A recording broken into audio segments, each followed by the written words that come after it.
Boa noite a todos, sejamos todos bem-vindos à nossa casa espírita Joana de Ângeles, que possamos nos sentir acolhidos aqui. E eu convido a todos para nós orarmos, elevarmos o nosso pensamento a Deus, a Jesus, rogando ao Pai que nos assista nessa noite, nos dando a sabedoria, a inteligência necessárias para entender a palavra do Cristo, para entender seus ensinamentos, que possamos aqui encontrar o consolo, o conforto, a explicação para as nossas dúvidas, para as nossas angústias. Pedimos ao Pai que nos ampare, nos guie, hoje e sempre, que assim seja. Meus irmãos, para a noite de hoje, eu vou falar sobre um tema que está muito bem fundamentado lá no Evangelho segundo o Espiritismo, no capítulo 16, que tem o título Não se pode servir a Deus e a Mamon. Então, primeiro vamos entender o que significa a palavra Mamon, que não é uma palavra corriqueira do nosso dia a dia, né? E aí eu procurei e lá estava escrito que Mamon é uma palavra de origem hebraica e que se refere à riqueza material.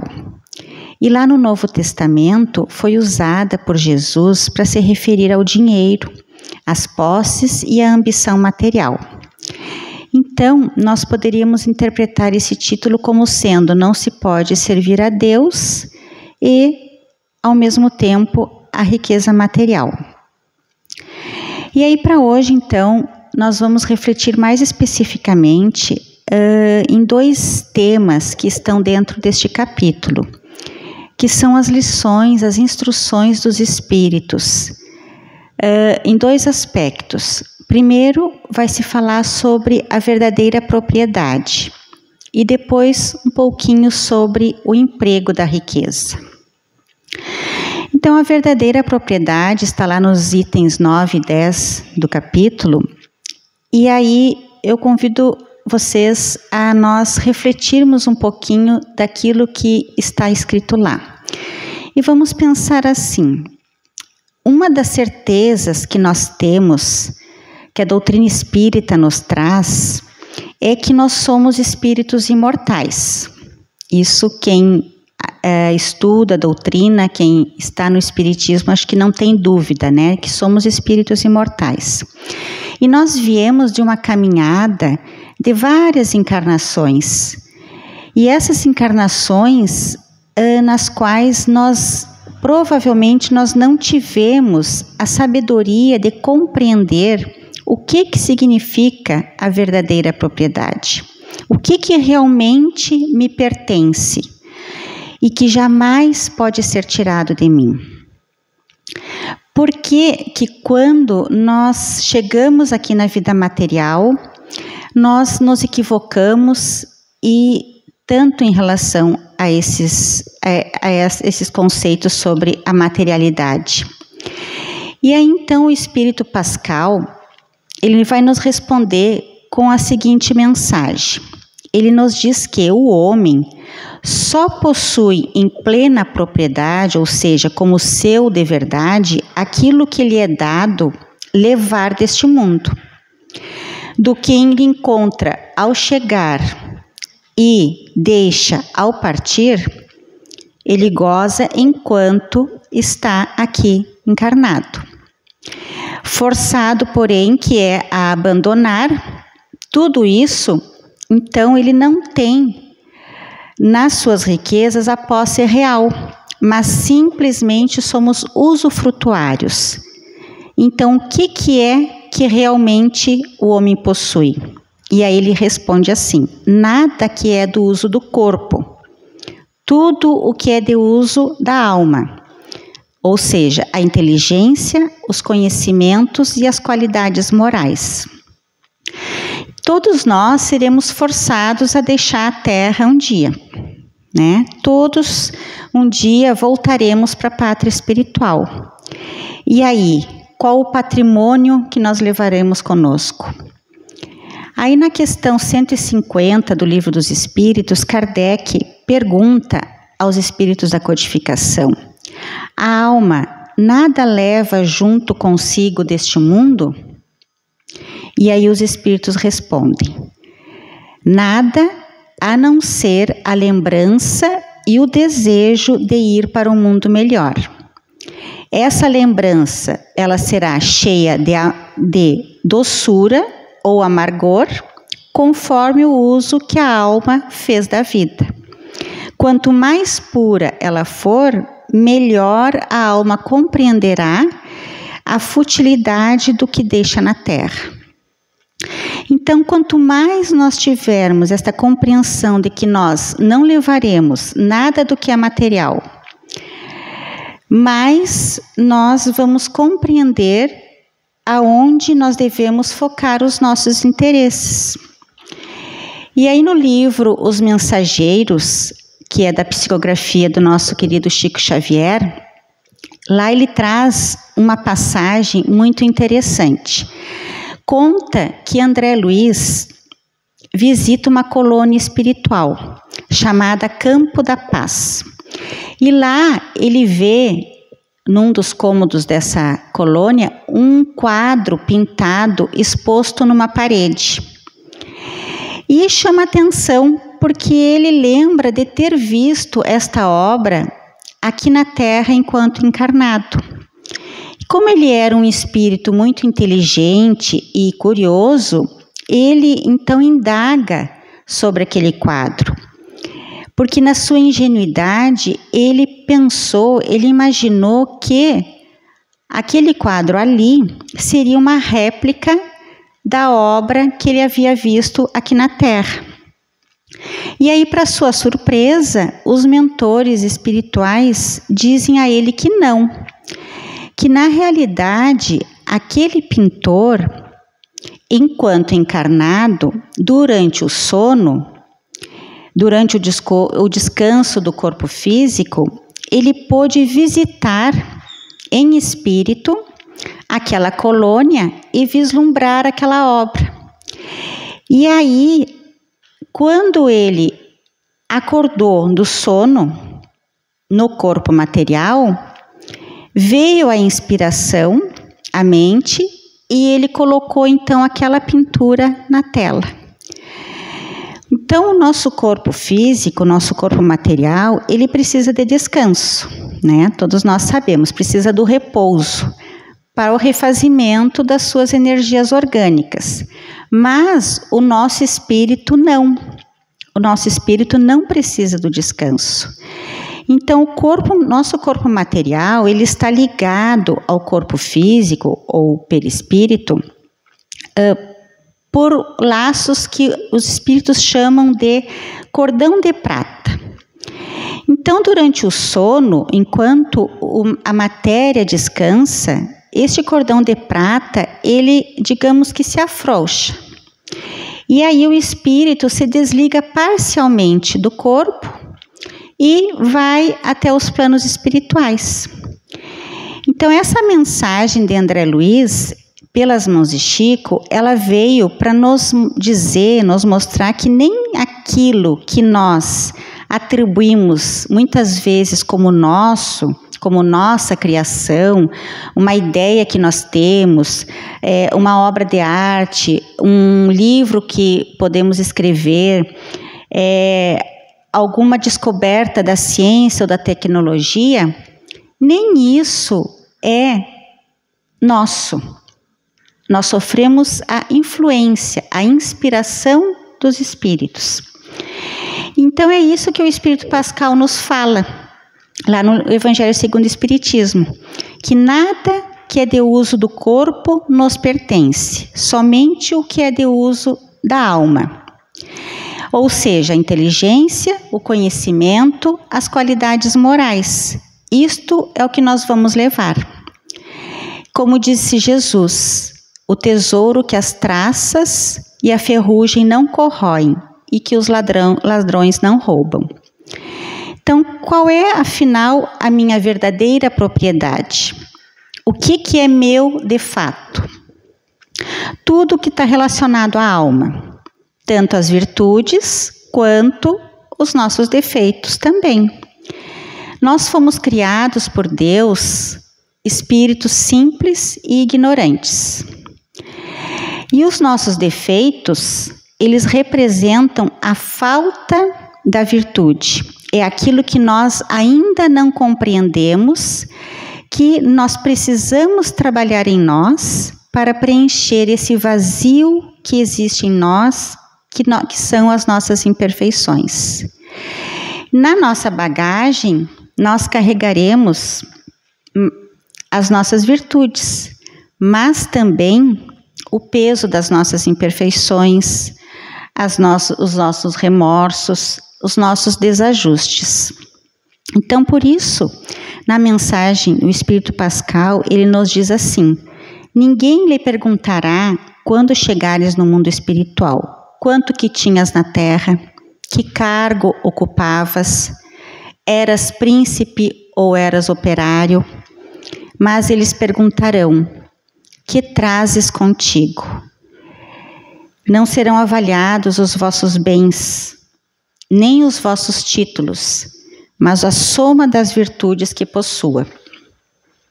Então estará visível no nosso perispírito ou no nosso corpo espiritual tudo o que nós somos, o que nós carregamos, o que nós sentimos, o nosso verdadeiro estado emocional e as nossas conquistas. E quando as pessoas perguntam aí então, como podemos entender o porquê que fora da caridade não há salvação? E aí a resposta é simples, é matemática. Todos os bens terrenos pertencem a Deus. Nem o nosso próprio corpo nos pertence de verdade. Porque se pensarmos, este corpo aqui que reveste o nosso espírito, um dia nós teremos que deixá-lo. Com o tempo, ele vai se deteriorando, vai envelhecendo e um dia nós acabamos tendo que deixar. Então, nem o nosso próprio corpo é nosso. E Deus distribui os bens conforme as nossas necessidades, de encarnação em encarnação. Ora, nós viemos na abundância, ora, nós viemos na escassez.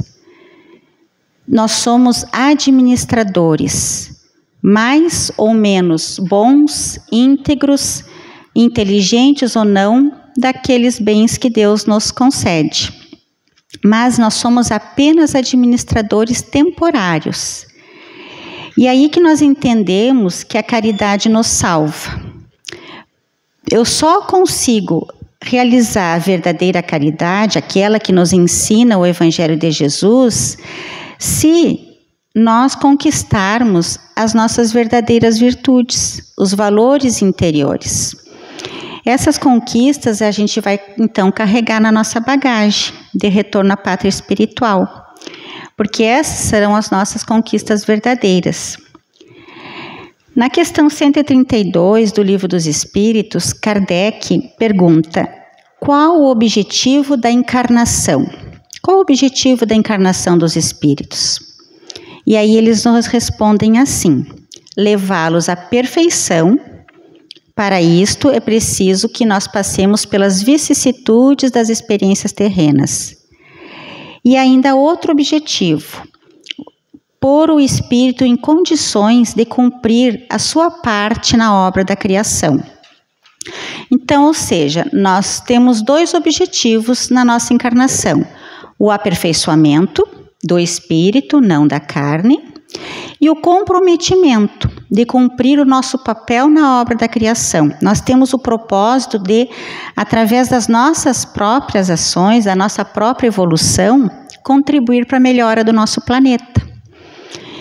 E aí, então, outro espírito, denominando-se como espírito protetor, traz o seguinte questionamento: poderá o homem usar e abusar dos seus bens durante a vida sem precisar prestar contas? Se nós perguntarmos para a nossa consciência, acho que todos vamos dizer que não, né? E não, eles dizem que não. Então vejamos, nós temos que prestar atenção, eles nos dizem, os espíritos assim, que temos que prestar atenção naquilo que nos é de fato necessário, daquilo que é supérfluo. E aí eu gosto muito de uma frase que nós ouvimos uma vez de um colega nosso que diz assim, que nós temos muito menos do que gostaríamos, mas muito mais do que o necessário. Então, o que é que realmente nós necessitamos? Aí Kardec faz essa indagação no Livro dos Espíritos, distribuída em 3 questões, das 715, 16 e 17. Ele começa perguntando assim, como que o homem pode conhecer o limite do necessário? E a resposta é, o sábio o conhece por intuição, e muitos o conhecem por experiência e às suas próprias custas. Ou seja, o sábio ele não precisa sofrer com o equívoco, mas muitos de nós precisamos passar pelas experiências dolorosas para nós entendermos os nossos limites. E Kardec pergunta depois, a natureza não traçou o limite das nossas necessidades pelo nosso próprio organismo? E eles respondem que sim, mas o homem é insaciável. A natureza traçou os limites do necessário, mas os vícios têm alterado a sua constituição e criado necessidades que não são reais. Claro que nós precisamos entender que o limite entre o necessário e o supérfluo nada tem de absoluto, né? A civilização, ela criou necessidades que o selvagem ignora.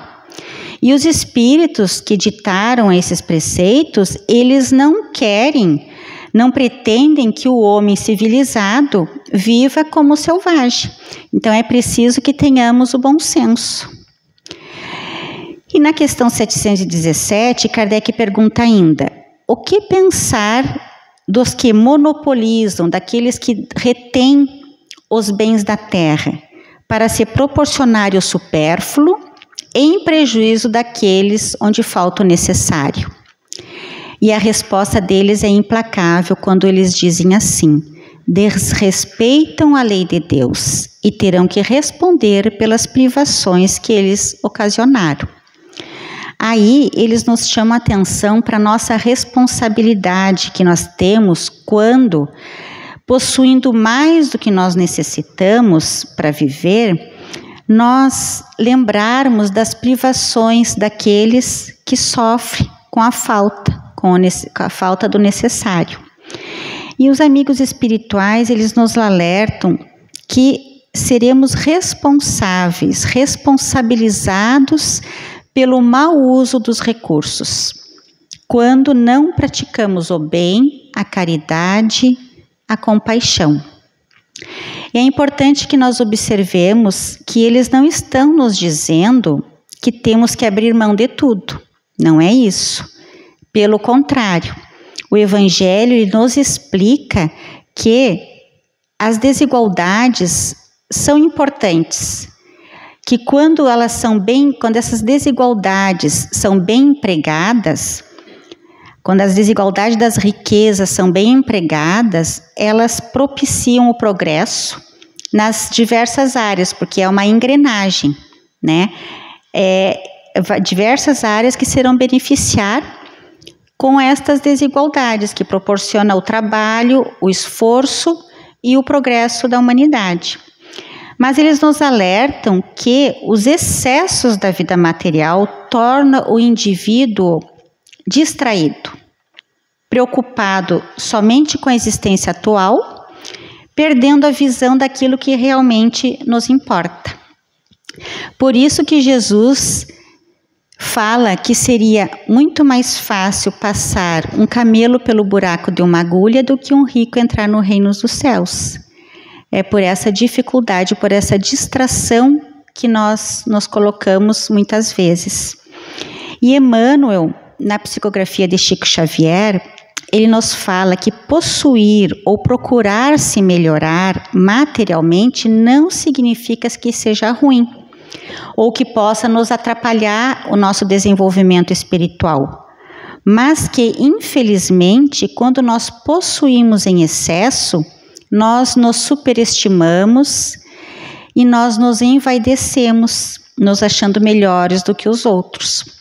E Emmanuel ainda complementa dizendo que não se trata de condenar os recursos, as propriedades que Deus nos concedeu na existência, mas que a forma como nós nos comportamos diante disto. Então, isso tudo é o que os espíritos nos instruem acerca da verdadeira propriedade. Já no segundo tema do capítulo, eles nos orientam então sobre o emprego da riqueza. E aí, sobre isto, o espírito Cheverus nos fala sobre qual o melhor emprego que se pode dar à riqueza, quando ele diz assim: procurai nestas palavras, amai-vos uns aos outros. Esta é a solução do problema. Essas palavras, elas nos guardam o segredo do bom emprego da riqueza. Aí eu lembro do apóstolo Paulo, quando ele diz assim: mesmo que eu distribuísse todos os meus bens e desse o meu corpo para ser queimado, nem assim, se não tivesse amor, de nada adiantaria. Então esse é o sentido. O bem material, ele será sempre melhor empregado se preceder da doação pessoal, o dar de si, o amar o próximo. E ainda sobre o emprego da riqueza, um outro espírito protetor, em suas instruções, ele vem e nos diz assim: quando considero a brevidade da vida, dolorosamente me impressiona a incessante preocupação que tens com os bens materiais, com o bem-estar material, ao passo que tão pouca importância dás ao vosso aperfeiçoamento moral, o qual é o que realmente importa para a eternidade. Então, os prazeres materiais, os bens materiais, sem dúvida, eles nos proporcionam uma grande satisfação.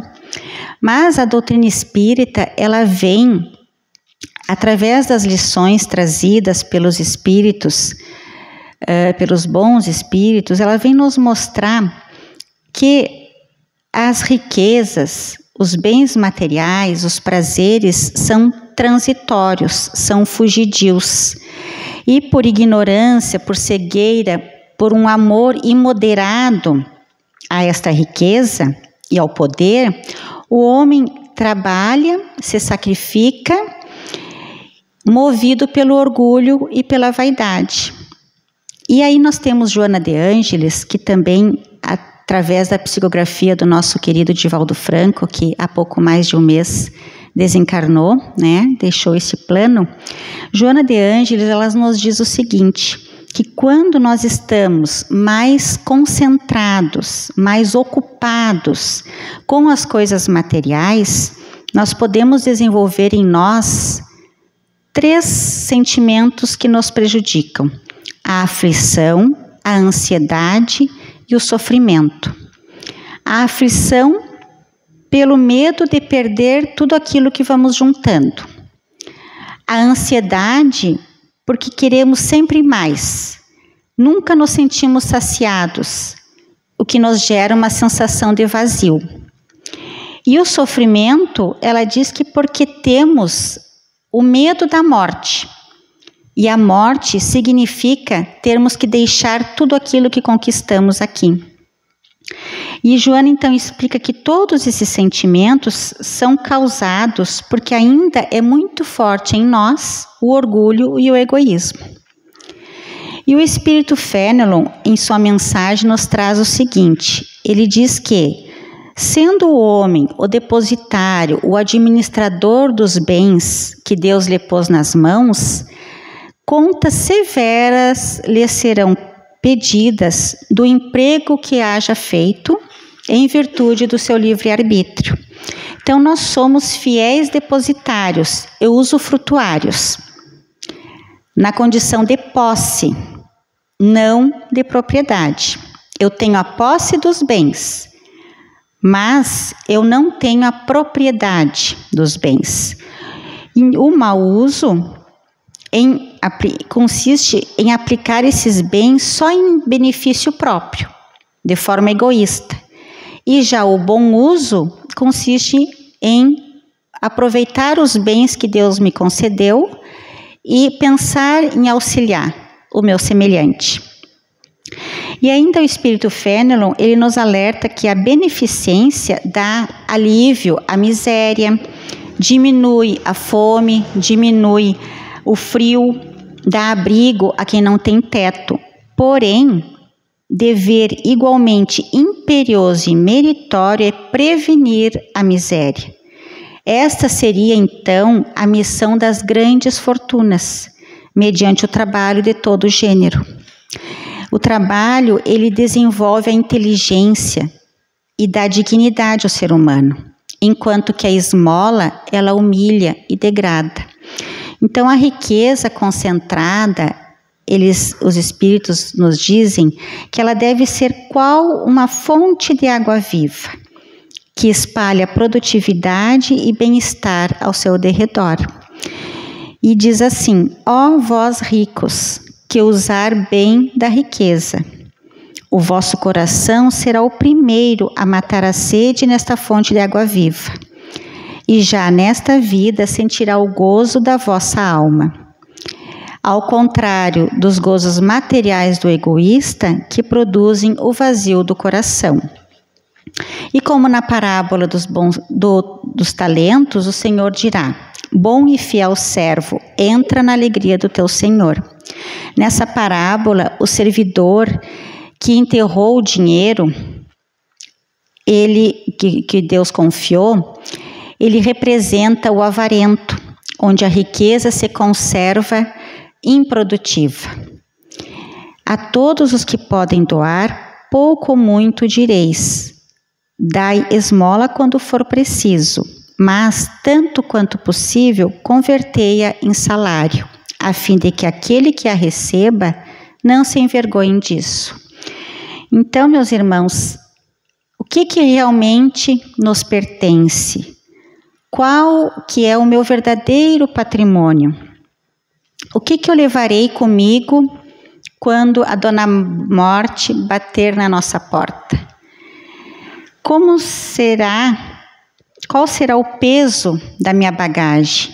E como que eu estou administrando os bens que Deus me concedeu? E por que fora da caridade não há salvação? Então, esse é o desafio da noite, né? Para que a gente possa levar conosco esses questionamentos, essas indagações, e que a gente possa, quando nos recolher na nossa intimidade, nos nossos pensamentos, refletir sobre esses ensinamentos do Mestre.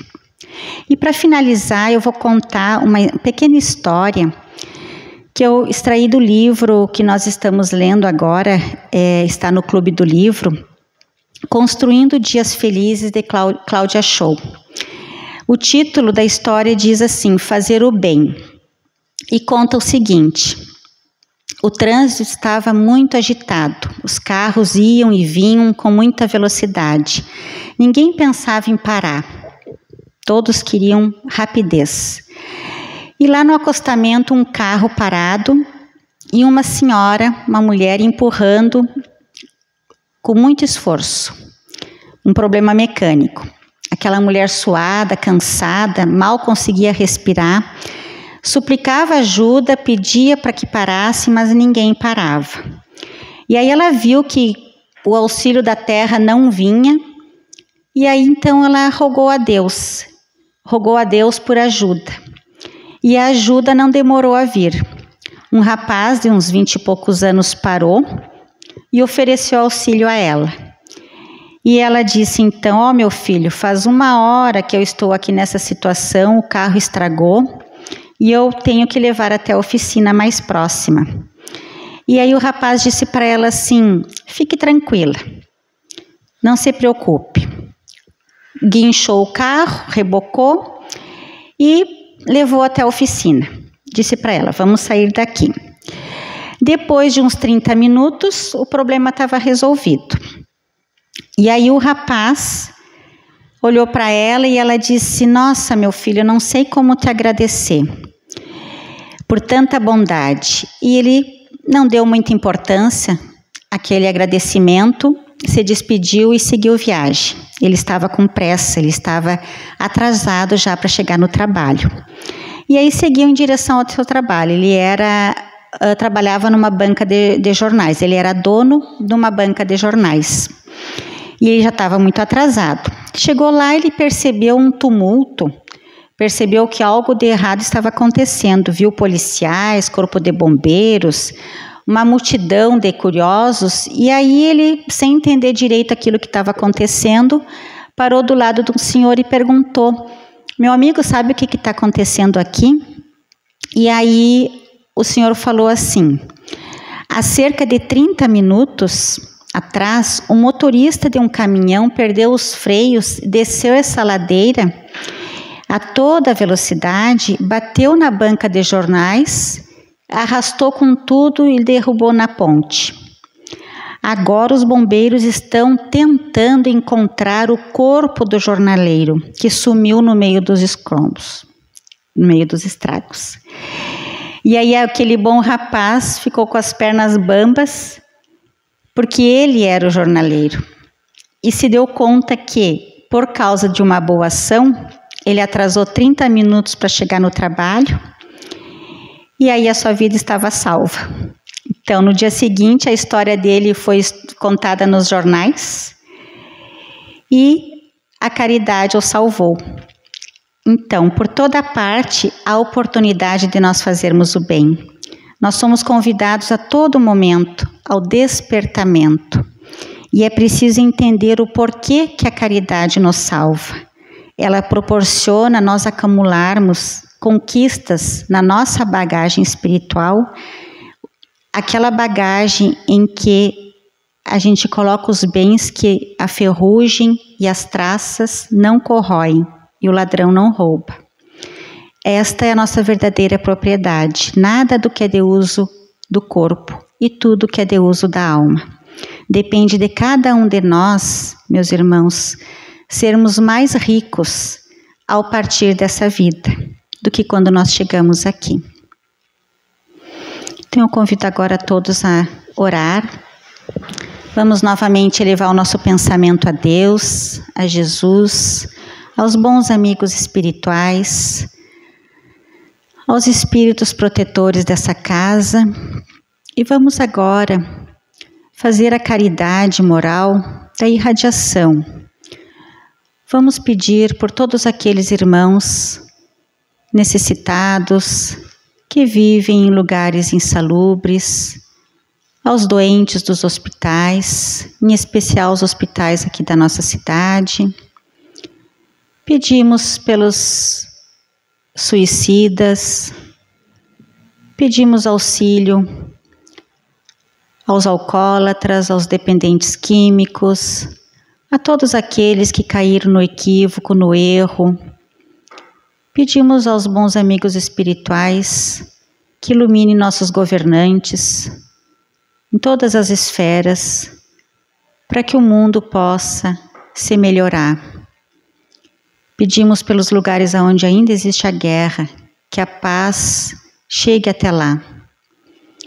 Pedimos pelos nossos familiares que ficaram em casa, nos nossos lares, que não puderam vir aqui hoje. Pedimos por todos os nossos colegas de trabalho, nossa vizinhança, enfim.